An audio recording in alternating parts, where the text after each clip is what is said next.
나오신 여러분 모두 반갑습니다. 예배를 시작하기 전에 교회 소식을 오늘도 먼저 알려드리겠습니다. 지난주부터 교회에 모이는 주일 예배가 시작되었습니다. 그러나 코로나19 위기경보 단계가 하향 조정될 때까지는 주중 예배와 모든 모임의 시작을 연기할 것이며 주일 점심 식사와 주일 오후 예배도 없습니다. 그리고 주일 예배 참석 인원은 지금과 같이 100명 조금 넘는 정도의 숫자로 제한할 예정입니다.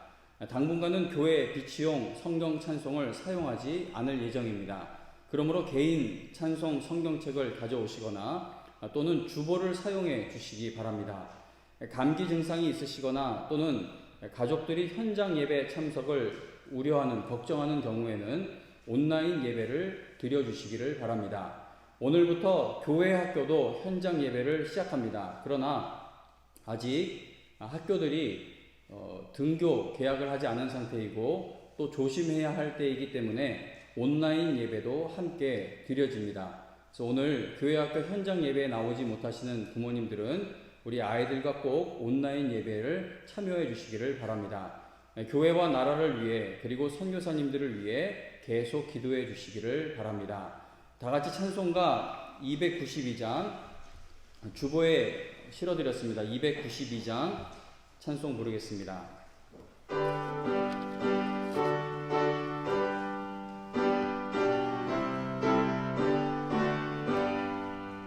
주 없이 살 수 없네 죄인의 구주여 그 귀한 보배 날 구속하소서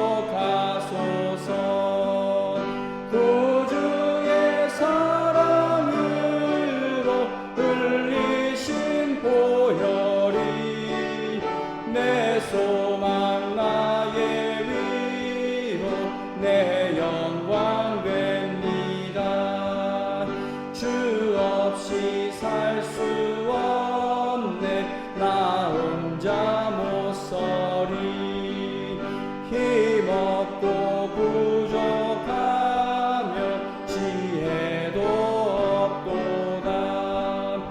내 주는 나의 생명 또 나의 힘이라 주님을 의지하여 지혜를 얻으리.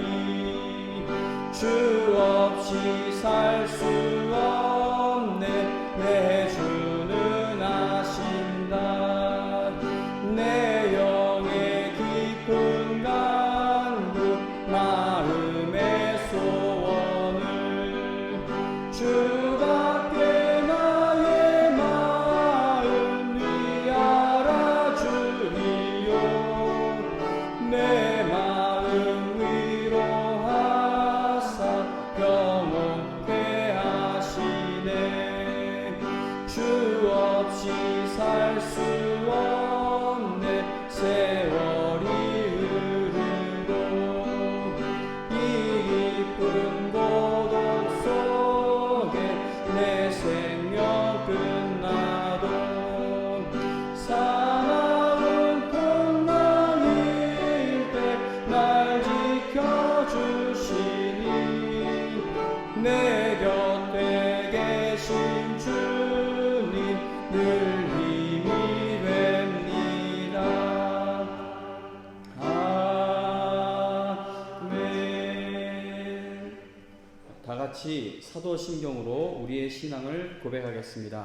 전능하사 천지를 만드신 하나님 아버지를 내가 믿사오며 그 외아들 우리 주 예수 그리스도를 믿사오니 이는 성령으로 잉태하사 동정녀 마리아에게 나시고 본디오 빌라도에게 고난을 받으사 십자가에 못 박혀 죽으시고 장사한 지 사흘 만에 죽은 자 가운데서 다시 살아나시며 하늘에 오르사 전능하신 하나님 우편에 앉아 계시다가 저리로서 산자와 죽은 자를 심판하러 오시리라. 성령을 믿사오며 거룩한 공예와 성도가 서로 교통하는 것과 죄를 사하여 주시는 것과 몸이 다시 사는 것과 영원히 사는 것을 믿사옵나이다. 아멘. 찬송 500 555장입니다. 555장 찬송 부른 후에 조광진 장로님 기도해 주시겠습니다. 555장입니다.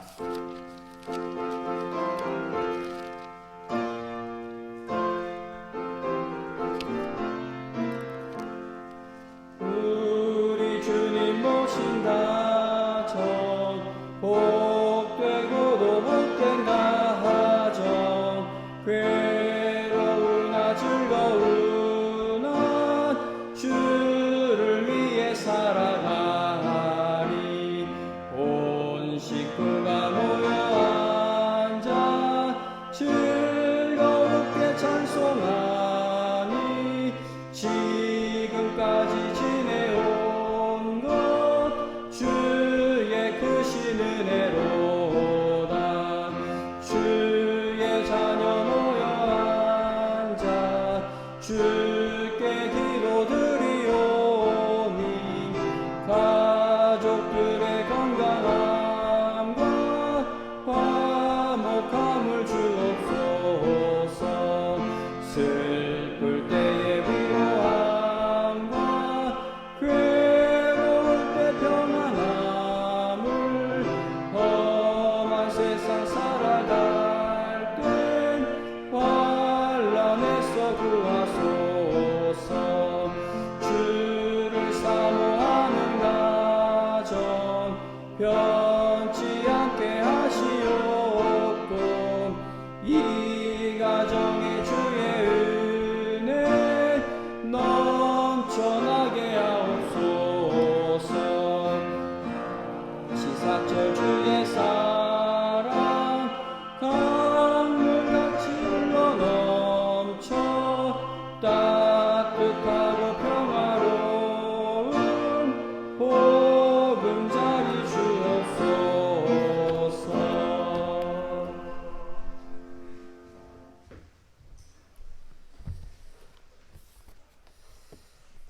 거룩하시고 은혜로우신 하나님 아버지, 오늘도 우리들의 삶을 계획하시고 섭리하사 우리의 가정을 세워주시고 주 날개 아래서 지키고 보호하여 주심을 진심으로 감사드립니다. 오늘 거룩한 성일날 어렵고 힘든 시기지만 원근 각지에서 주의 성도들을 성전으로 불러 모아주시고 각 가정에서 영상으로 예배드리는 주의 백성들과 함께 마음과 뜻을 다하여 영과 진리로 온전히 드리는 예배를 받아주옵시고 주의 말씀에 내 자신을 돌아보며 바로 설 수 있는 은혜의 시간으로 인도하여 주시옵소서. 사랑의 주님, 가정의 달인 5월부터는 연로하신 우리의 부모님들에게 매일 몇 시간마다 말씀으로 위로하시고 새로운 힘과 건강을 더하여 주옵소서. 우리의 어린 자녀들에게는 사랑과 말씀으로 충만케 하시오며 우리의 모든 가정과 가족들이 하나님의 사랑으로 화목하고 하나 되게 하시어 하나님이 기뻐하시는 복된 가정으로 세워 주시옵소서. 코로나19라는 질병을 통하여 우리들의 믿음을 돌아보게 하시고 위기가 변하여 기회가 되게 하여 주시옵소서. 우리의 신앙이 사회적 거리두기로 인하여 하나님과의 관계가 멀어지는 것이 아니라 더욱 하나님을 의지할 수 있도록 우리의 믿음을 더욱 굳세게 세워 주시옵소서. 하나님의 긍휼하심으로 코로나19 질병이 점차 안정되게 하심을 감사드립니다. 이제 하루속히 치료제가 개발되게 하시어 코로나 바이러스가 이 땅에서 완전히 숨을 들게 하여 주시옵소서. 확진과 격리로 인하여 고통당하는 세상의 모든 사람들이 신속히 치료되어 일상생활로 돌아갈 수 있도록 은혜 베풀어 주시옵소서. 또한 방역과 치료를 위하여 수고하시는 의료진들과 봉사자들에게 힘주시고 지켜주시며 무너진 경제가 하루속히 회복될 수 있도록 도와주시옵소서. 주의 몸된 영광교회가 하나님의 선한 일과 복음 사역을 잘 감당하는 교회로 인도하여 주옵소서. 말씀의 은혜가 넘치며 성령의 감동이 살아 역사하게 하옵소서. 어렵고 힘든 시기에도 성도님들의 가정과 교회의 재정이 부족함이 없도록 채워 주시옵소서. 우리의 가정을 지켜주옵시고 육신의 질병과 아픈 마음의 상처를 주님의 능력의 말씀 안에서 위로하시고 치유하여 주옵소서. 세계 선교의 사명을 감당하시는 선교사님들을 눈동자와 같이 사랑하시어 가정과 건강을 지켜주옵시고 사역을 다하실 때까지 날마다 새로운 힘과 능력을 더하여 주시옵소서. 이 시간에도 주의 말씀을 기원하시는 지원 담임 목사님에게 성령의 감동을 더하여 주셔서 말씀의 은혜가 넘치는 성령 충만한 은혜의 시간으로 인도하여 주시옵소서. 교회와 예배를 위하여 헌신하시며 수고하시는 모든 성도들을 일일이 기억하여 줄 줄 믿사옵고 오늘도 우리의 삶 가운데 살아 역사하시는 예수님의 이름으로 감사하며 기도하옵나이다. 아멘.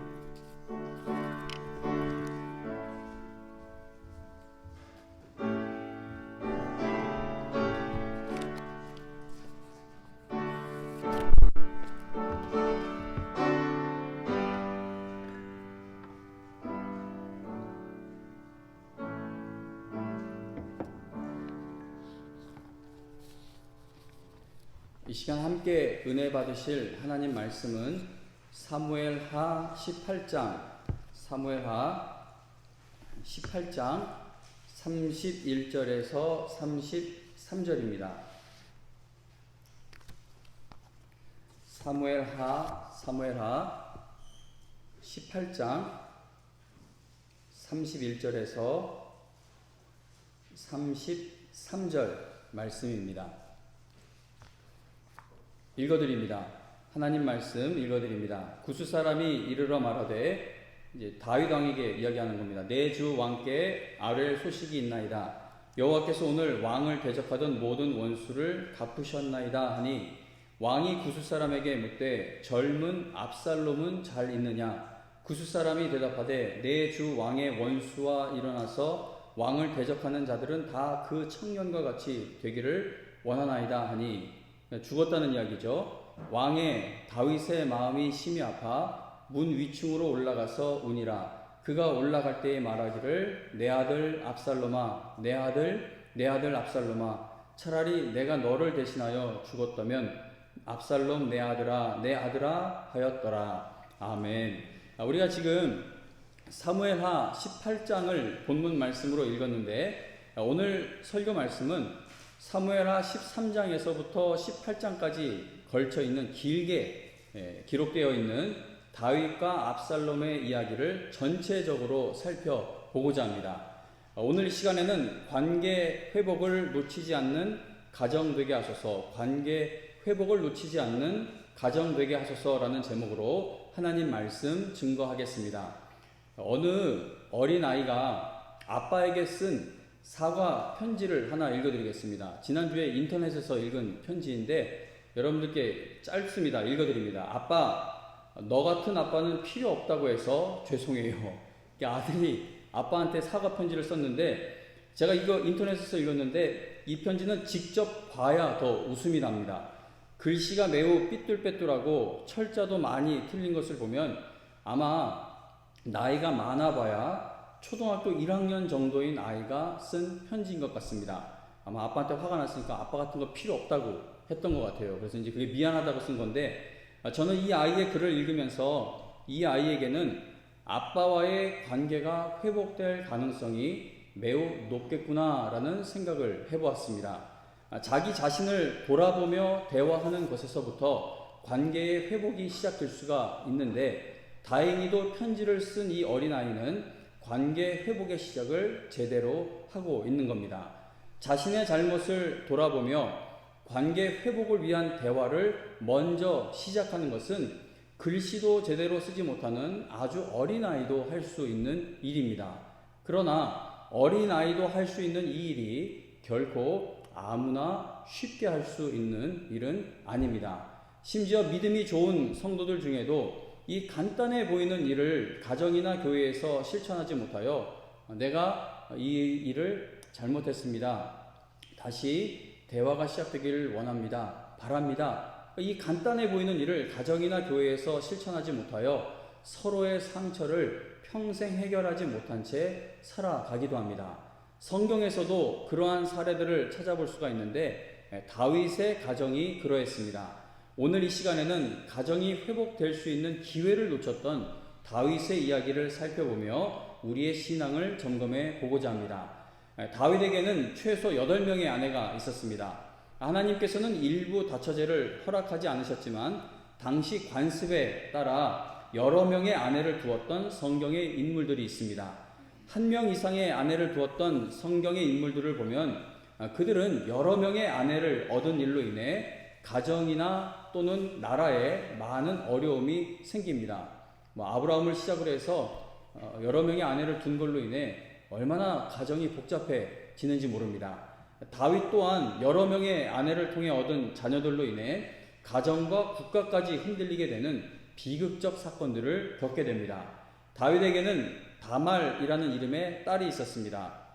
다말은 압살롬의 여동생입니다. 이 두 사람은 어머니가 같습니다. 여러 명의 이복 형제들 가운데 압살롬과 다말은 친남매였기 때문에 서로를 더욱 아껴 주었을 것입니다. 그런데 다말의 인생을 한순간에 망쳐버리는 일이 일어나게 됩니다. 다윗의 맏아들 암논이 매우 악한 계획을 세워 다말과 강제로 동침하게 됩니다. 이복 남매인 오빠가 여동생에게 너무나도 나쁜 짓을 저지른 것입니다. 사무엘하 12장에는 다윗이 밧세바 가정에 저지른 악한 일로 인해 다윗이 하나님께 무섭게 심판을 받고 그리고 또 용서받는 이야기가 기록되어 있습니다. 그게 사무엘하 12장의 내용이고, 그리고 바로 이어지는 13장에는 다윗의 자녀들이 악한 죄를 짓는 이야기가 이어져 갑니다. 이복 여동생에게 나쁜 짓을 저지른 암논은 죄책감이 전혀 없어 보였습니다. 다말 없이는 못 살겠다고 난리치던 암논은 다말을 힘으로 제압해 동침하고 나서부터는 다말을 매우 미워하기 시작했다라고 성경은 기록합니다. 다말의 오빠인 압살롬이 이 모든 일들을 알게 되었을 때, 자기 사랑하는 여동생에게 일어난 이 일을 알게 되었을 때 그의 심정이 어떠했겠습니까? 자신의 잘못을 뉘우치기는커녕 마치 아무 일도 없었다는 듯이 뻔뻔하게 구는 암논의 모습을 보면서 압살롬은 복수하기로 결심을 하게 됩니다. 자, 이 모든 일을 알게 된 다윗 왕도, 아버지도 분노하게 됩니다. 사무엘하 13장 21절에 보면 다윗 왕이 이 모든 일을 듣고 심히 노하였다라고 말씀합니다. 엄청나게 화를 낸 것이죠. 그런데 몹시 분노한 다윗 왕이 맏아들 암논이 저지른 일로 인해 크게 화를 냈다라는 그 기록만 있을 뿐, 죄를 지은 아들에게 어떤 조치를 취했는지에 대한 기록은 성경에서 찾아볼 수 없습니다. 공동번역 성경에 보면은 사무엘하 13장 21절을 다윗 왕은 이 이야기를 듣고 몹시 화가 났지만 암논이 사랑하는 맏아들이기 때문에 기분 상할 말을 하지 않았다라고 그렇게 번역을 해놓았습니다. 아무리 암논이 사랑하는 맏아들이었다 하더라도 다윗은 장남이 지은 죄를 바르게 처리했어야 합니다. 그러나 그는 그러지 못했습니다. 앞서 말씀드렸듯이 하나님께서 다윗이 밧세바 가정에 저지른 추악한 죄를 다 사람들이 알게끔 드러나게 하시고 그를 무섭게 심판하시고 그리고 참된 회개를 한 다윗을 용서해 주시는 이야기가 사무엘하 12장에 기록이 되어 있습니다. 그리고 이어지는 13장에서는 암논과 다말 사건이 발생합니다. 온 백성에게 존경받는 다윗 왕의 가정에서 일어난 너무나도 부끄럽고 고통스러운 일을 연달아 기록해 놓은 것입니다. 만일 제가 다윗이었다면 맏아들이 저지른 끔찍한 죄를 보면서 과거에 내가 저질렀던 죄악이 떠올랐을 것 같습니다. 내가 밧세바의 사건으로 정말 이 가슴이 무너지는 고통을 경험했는데 내 아들놈도 이거를 거쳐가야 하다니 이게 나는 감당이 안 된다. 저 같았으면 그런 생각을 해서 이게 그냥 빨리 좀 지나갔으면 좋겠다. 어차피 이미 벌어진 일인데 이걸 어떻게 하겠어. 이 녀석이 정말 나쁜 짓 죽을 죄를 지었지만 이거 빨리빨리 좀 지나갔으면 좋겠다. 그런 생각을 했을지도 모릅니다. 다윗은 맏아들이 저지른 죄에 대해 몹시 분노하면서도 그 아들에게 이 일은 하나님 앞에 크게 범죄한 것임을 가르치지를 않았고 책망하지도 않았던 것처럼 보여집니다. 다윗은 맏아들의 죄를 처리하지를 않았다는 겁니다. 그리고 피해자의 친오빠인 압살롬 또한 이 일에 대해 아무 말도 하지 않았습니다. 분노가 엄청난데 아예 말 자체를 꺼내질 않고 입은 다물고 복수할 날만을 기다리기 시작했습니다. 성도님 여러분, 죄로 인해서 일어난 일들은 침묵한다고 덮어둔다고 해결되지를 않습니다. 하나님 앞에 가지고 나아가야만 한다는 것이죠. 자신의 사랑하는 첫째 아들이 수치당하는 것이 마음 아프고 왕의 집안에서 일어난 부끄러운 일이 온 백성들에게 알려지는 것이 두려웠어도 다윗은 이 죄의 문제를 반드시 해결해야만 했지만 그는 그러지를 못했습니다. 신앙의 부모는 자녀들에게 하나님을 믿는 사람으로서 해야 할 일과 하지 말아야 할 확실한 기준을 알려줄 수 있어야 합니다. 한 5년 전쯤으로 제가 기억을 해요. 한 5, 6년 전쯤에 제가 설교 말씀 중에 이런 이야기를 들려드린 적이 있습니다. 또 한 번 말씀드립니다.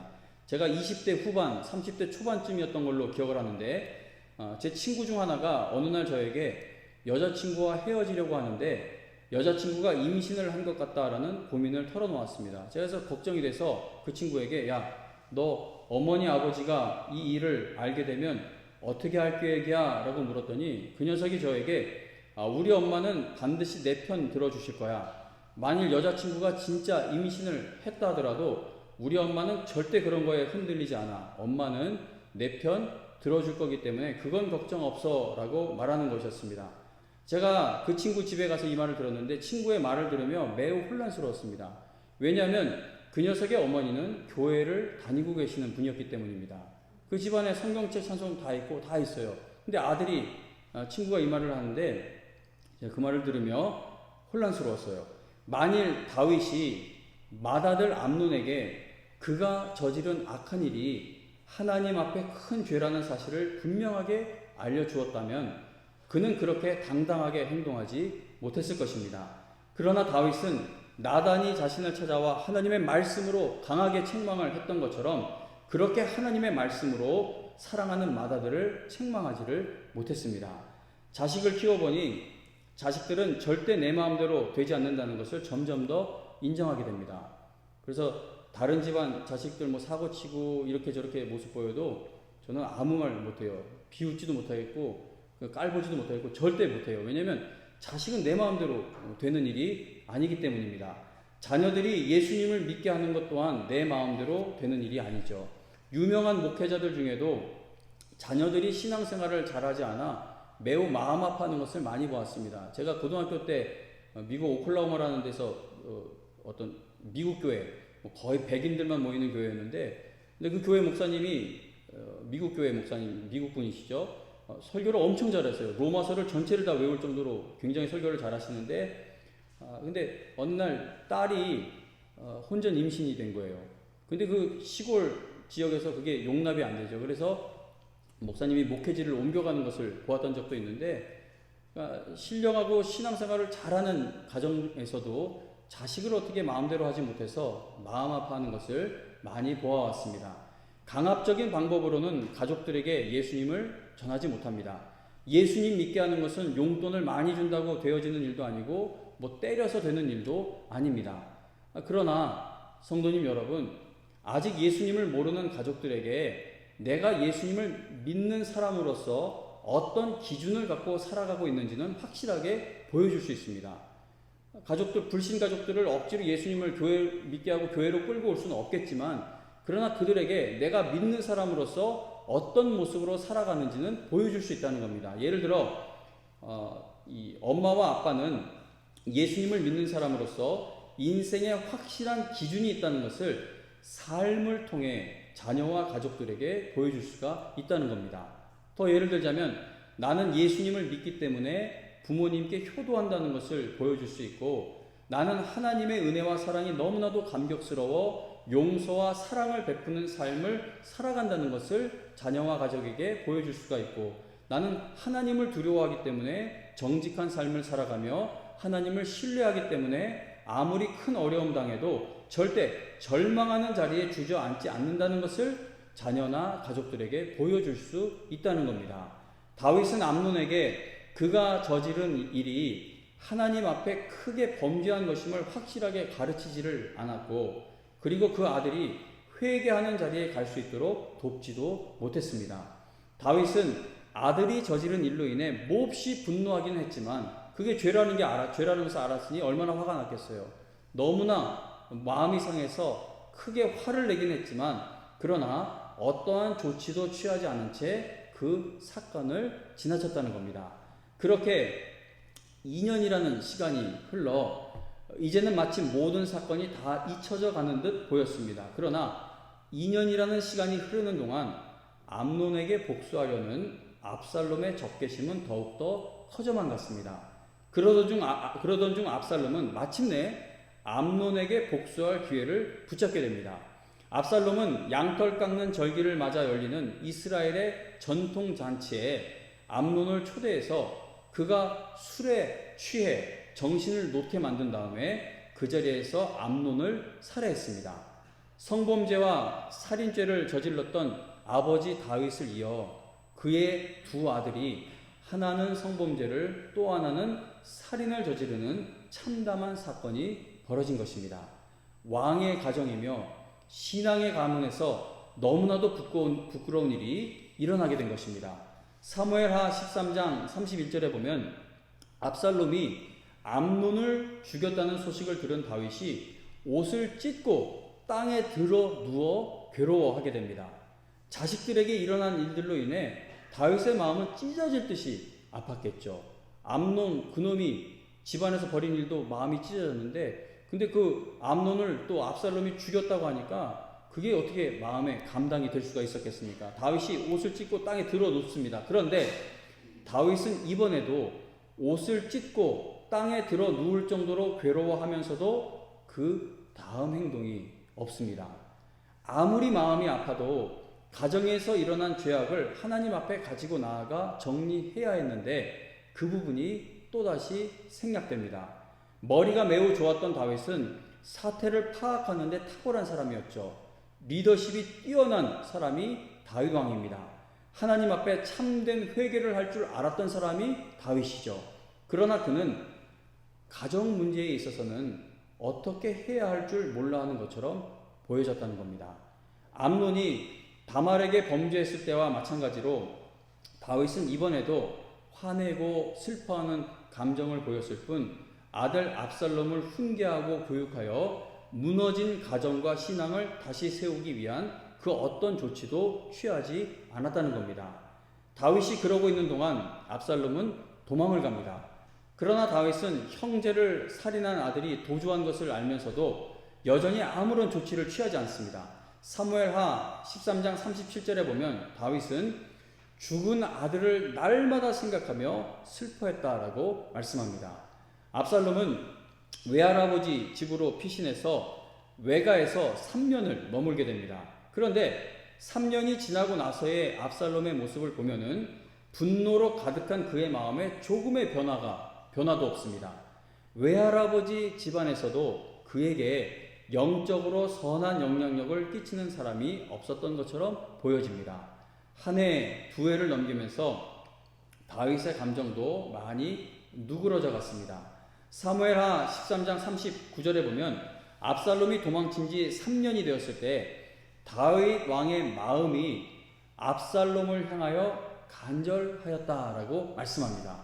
다윗 주변에 있는 사람들도 다 알아챌 정도로 우리 왕이 저렇게 아들 보고 싶지 않다는 식으로 겉으로는 저러지만 마음으로는 그 아들이 너무나 보고 싶구나. 그렇게 주변 사람들이 다 알아챌 정도로 다윗은 아들 압살롬을 보고 싶어 했습니다. 다윗이 먼저 나서서 아들을 데려오라고 말을 하지 못하고 있자 요압 장군이 부하가 나서서 압살롬을 데리고 올 수 있도록 모든 계획을 세웠습니다. 결국 압살롬은 다시 왕궁으로 돌아옵니다. 그러나 다윗은 또다시 실망스러운 모습을 보여줍니다. 압살롬은 집으로 돌아왔지만 다윗은 2년 동안이나 아들 압살롬과 말을 한마디도 나누지 않았습니다. 그러니까 아들이 그렇게 보고 싶었으면서도 막상 그 아들이 돌아오자 다윗은 아들과 얼굴도 마주하지 않았습니다.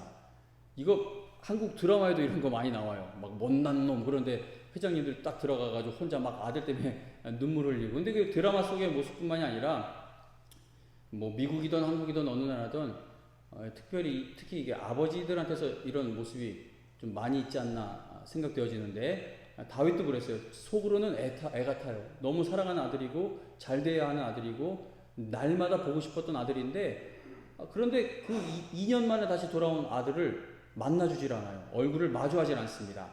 다말의 사건 후 2년, 암논의 사건 후 3년, 총 5년 동안이나 아버지와 아들의 대화가 단절되었는데 여전히 아버지가 마음을 열지 않고 마음의 장벽을 쌓고 있었습니다.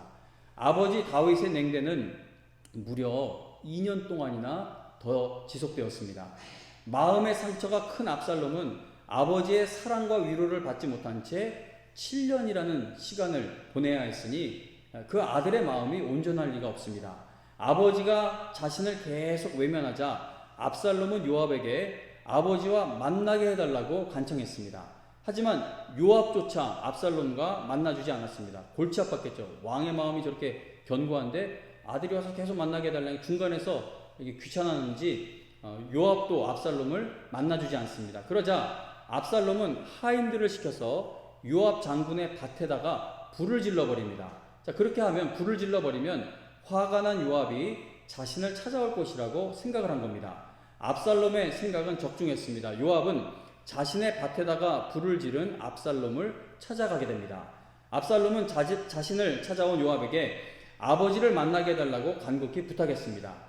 아버지가 자신을 죽여도 좋으니 아버지를 만나게 해달라고 부탁했습니다. 아버지 만나러 갔다는데 죽어도 좋으니까 좀 만나게 해달라고 간청을 한 겁니다.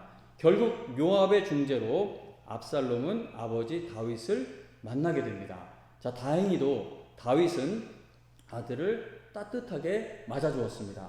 사무엘하 14장 33절에 보면 압살롬이 얼굴을 땅에 대고 다윗에게 절하자, 아버지한테 절을 하니까 왕이 압살롬과 입을 맞춰 줬다라고 말합니다.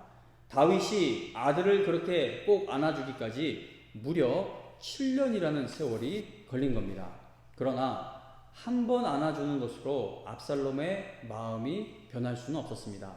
암논에게 복수심을 품고 살았던 압살롬은 이젠 아버지를 처단하고 그 자리에 자신이 앉기 위한 계획을 세우기 시작합니다. 압살롬은 무려 4년 동안이나 치밀하게 영모를 준비하게 됩니다. 압살롬은 아버지 다윗과 화해했다는 모습을 사람들에게 보이면서 백성들의 환심을 사기 위해 모든 노력을 다하게 됩니다. 예를 들면은 이제 누가 판결을 받으려고, 재판을 받으려고 왕 앞에 상소문을 들고 오면 압살롬은 그 사람에게 이봐 당신의 억울함을 정당하게 판결해 줄 사람은 나밖에 없어. 왕에게 가봐야 그거 억울함 풀어주지 못해. 그걸 정당하게 판결해 줄 사람은 나밖에 없어. 그런 식으로 말해 주었습니다. 그리고 압살롬은 백성들 중 누가 자기에게 다가와 엎드려 절을 하면 언제든 손을 뻗어 그 백성을 붙들고 입을 맞추어 주었습니다. 그러니까 압살롬은 이러한 식으로 백성들의 마음을 사로잡아 갔다는 겁니다. 이 압살롬 같은 사람은 우리나라 와서 정치를 했어도 잘하지 않았을까 생각을 해봅니다. 압살롬의 이스라엘 백성들의 마음을 훔치는 전략이 대성공하여 이스라엘의 인심을 다 얻게 되자 그는 드디어 반역을 일으키게 됩니다. 전혀 생각하지도 못했던 아들의 반역으로 인해 다윗의 마음은 무너지게 됩니다. 사무엘하 15장 30절에 보면 다윗이 감람산 길로 올라갈 때에 이제 아들이 쿠데타 일으켜서 도망을 가는 거죠. 피신할 때 그의 머리를 그가 가리고 맨발로 울며 가고 그와 함께 가는 모든 백성들도 각각 자기의 머리를 가리고 울며 올라가니라 라고 말씀합니다. 다윗의 마음이 찢어진 것이죠. 그러나 압살롬의 반역은 오래가지 못했습니다. 압살롬을 돕는 자들의 내분이 일어났고 그리고 다윗 왕이 스파이로 보내놓았던 후세의 큰 활약으로 인해 압살롬의 영모는 결국 실패로 끝나게 됩니다. 그리고 다윗은 다시 한 번 더 큰 슬픔을 당하게 됩니다. 반란 세력을 제압하는 과정에서 사랑하는 아들 압살롬이 죽게 됩니다. 사무엘하 19장 4절에 보면 아들 압살롬이 죽고 난 후 다윗은 손으로 그의 얼굴을 가리고 큰 소리로 내 아들 압살롬아 압살롬아 내 아들아 내 아들아 라고 부르짖으며 울며 슬퍼했다라고 말씀합니다. 다윗은 자녀들이 저지른 악한 일들로 인해 몹시 분노하기도 하고 또 매우 슬퍼하기도 했지만 그 악한 일을 행한 자녀들을 하나님의 말씀으로 책망하지를 못했습니다. 다윗이 압살롬을 피해 도망갈 때 하나님 앞에 간절하게 기도한 내용이 시편 3편의 말씀입니다. 다윗은 슬픈 일을 당해도 기도했고 기쁜 일을 당해도 감사했고 늘 기도와 감사가 살아있던 사람이죠. 그래서 아들로 인해 맨발로 가며 울면서도 하나님 앞에 기도를 올렸던 사람이 다윗입니다.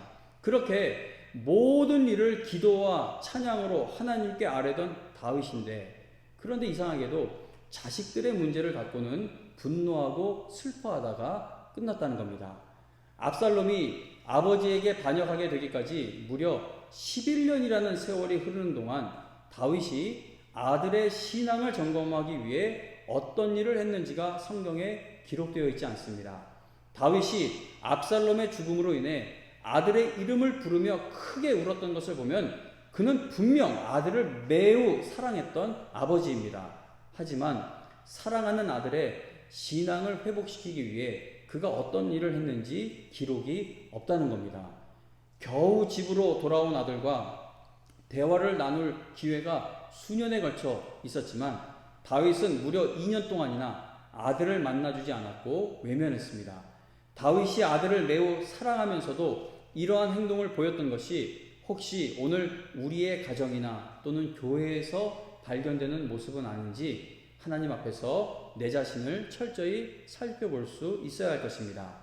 저는 아직도 포기하지 않고 있는 목회 계획 중에 하나가 주일 예배에 자녀와 부모 세대가 함께 예배를 드리는 겁니다. 교회 학교를 없애려고 하냐? 아니죠. 교회 학교는 있어야 돼요. 교회 학교를 없애려는 것이 아니고, 그리고 꼭 담임 목사 설교를 들어야 하기 때문에 이런 꿈을 꾸는 것도 아닙니다. 온 가족이 함께 드리는 예배가 이루어지기를 간절하게 소원하며 기도하고 있는 이유는 자녀들이 부모님 그리고 조부모님과 함께 예배를 드림으로써 온 가족이 한 말씀 아래에 함께 은혜 받게 되기를 꿈꾸고 있기 때문입니다.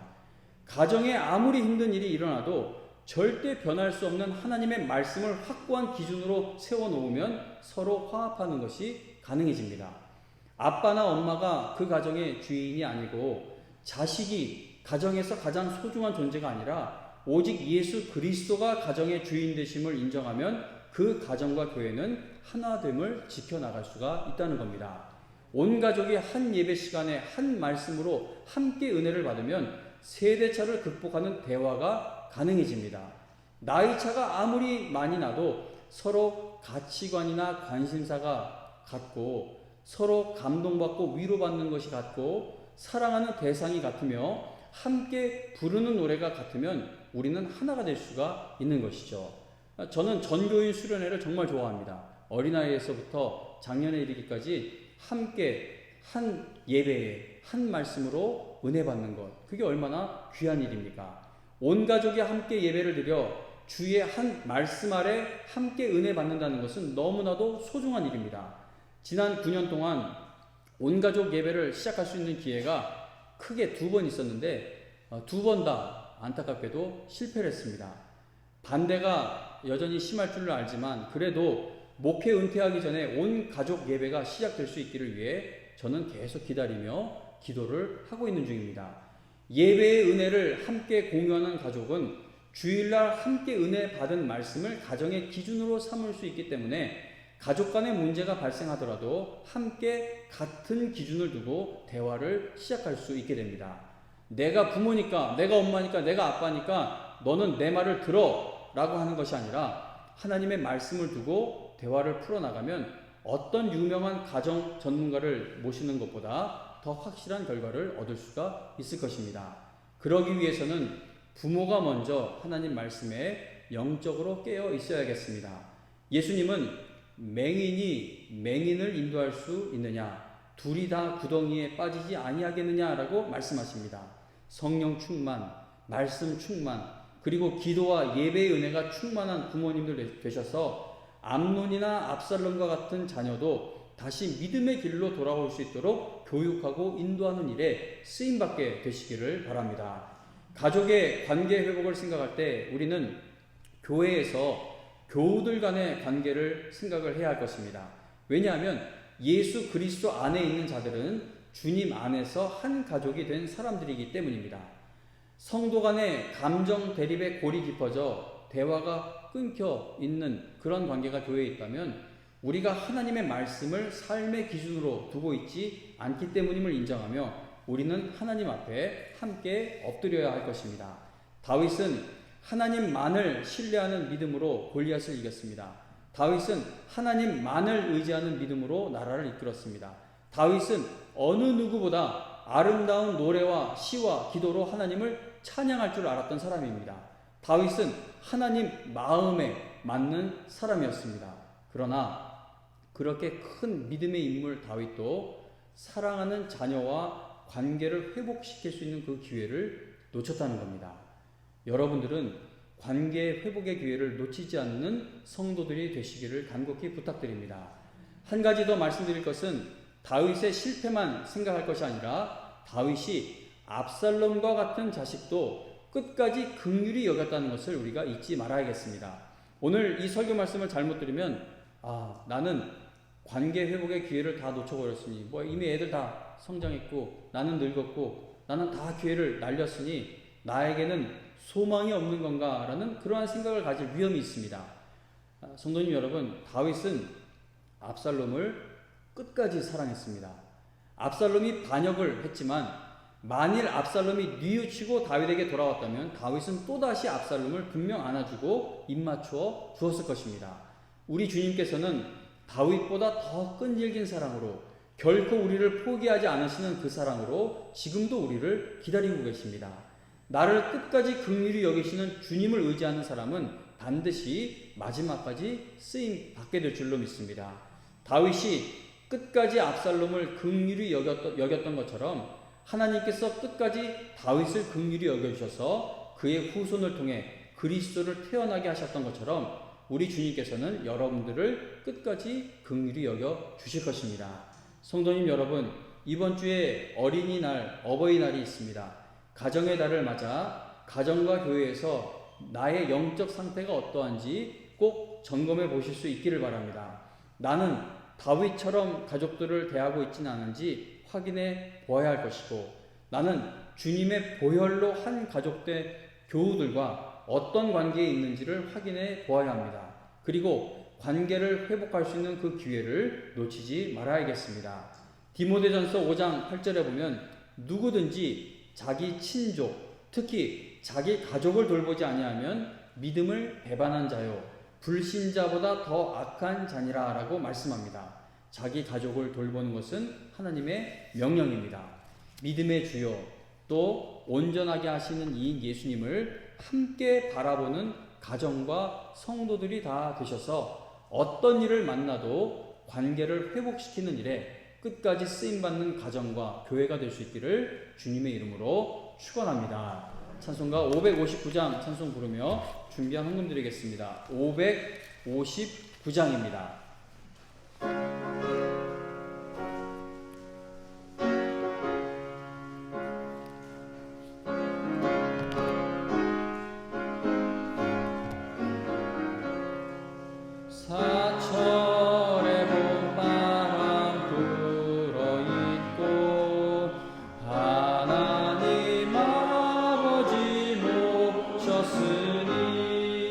믿음의 반석도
오늘도 하나님 전에 나와 예배드리게 하신 것 정말 감사합니다. 온 가족이 예수님을 믿는 가정은 그래도 성경 말씀을 기준으로 뭔가 해볼 수 있지만 아직도 주님께로 돌아오지 못하고 있는 불신 가족들 틈에 있는 성도님들은 정말 이런 말씀을 듣고 어떻게 해야 할지 많이 난감할 수도 있습니다. 그러나 하나님 아버지, 나도 하나님 이 말씀에 순종하고 이 말씀처럼 그런 가정을 만들기 원합니다라고 그렇게 포기하지 않고 하나님께만 소망을 두고 기도한다면 다윗이 압살롬을 끝까지 불쌍히 여겼던 것처럼, 그리고 우리 주님께서 다윗을 끝까지 불쌍히 여겨주신 것처럼 그렇게 하나님께서 우리를 끝까지 불쌍히 여겨주셔서 반드시 우리의 전생을 통해 우리의 마지막 날까지 하나님 영광 받으시는 일들을 우리를 통해 이루어가 주실 줄로 믿습니다. 가정에 아무리 어려운 일이 있고 또 앞으로도 풀리지 않을 것 같은 어려움이 있다 할지라도 하나님께 소망을 두고 주님 안에서 정직하며 하나님께 영광 돌리는 삶이 되기를 바라며 나아가는 성도들 될 때에 하나님께서 반드시 인도해 주시고 또 쓰임받게 하여 주실 줄로 믿습니다. 우리 장로님 기도해 주신 것처럼 코로나 이 바이러스 퍼지는 것이 진정 되기 시작한 것 감사하고, 또 의료진들, 봉사자들 힘써 정말 온 힘을 다한 그 일들이 결과로 나타나고 있게 하신 것 정말 감사드립니다. 아직 하나님 안심할 때가 아니라고들 합니다. 다시 확산되지 않도록 하나님 막아주셔서 다시 우리가 예전의 삶으로 하나님 또 모이고 또 하나님 서로 교제를 나누는 그 삶이 돌아올 수 있도록 인도하여 주시옵소서. 하나님 지난주 사망자 38명이 발생한 이천 물류창고 화재로 그 큰 슬픔 당한 유족들 정말 하나님 긍휼히 여기셔서 주님을 만나 참된 위로를 얻는 그 길을 열어주시길 간절히 바랍니다. 정치인들이 위로해 줄 수 있는 슬픔이 아닙니다. 돈이나 어떤 보상이나 이걸로도 위로가 될 수 있는 슬픔이 아닙니다. 주님 만나야 해결될 수 있는 슬픔입니다. 하나님 아버지 불쌍히 여기셔서 유족들 마음이 위로받을 수 있는, 주님 안에서 위로받을 수 있는 그 길이 열려지게 하여 주시옵소서. 오늘도 하나님 빈손으로 나오지 않고 하나님 앞에 귀한 것 드립니다. 정말 어려운 때를 살아가지만 여전히 하나님 앞에 감사하며 드립니다. 하늘나라 확장과 영광을 위해 사용하여 주시고 또 드리는 손길들, 드리는 힘 약해지지 않도록 하나님 생업의 터전을 굳건히 붙들어 주시고 또 직장에서의 위치가 견고케 하시며 두드리고 있는 취업의 문들이 하루속히 열려지게 하여 주시옵소서. 오늘도 예배의 은혜를 받고 돌아가는 성도님들 가정으로 돌아가 빛과 소금의 역할을 감당하는 자녀들로 세워 주실 줄로 믿사오며 예수님의 이름으로 기도합니다. 아멘. 예배당에 계신 분들 다 일어나셔서 383장 찬송가 383장 찬송 부릅니다.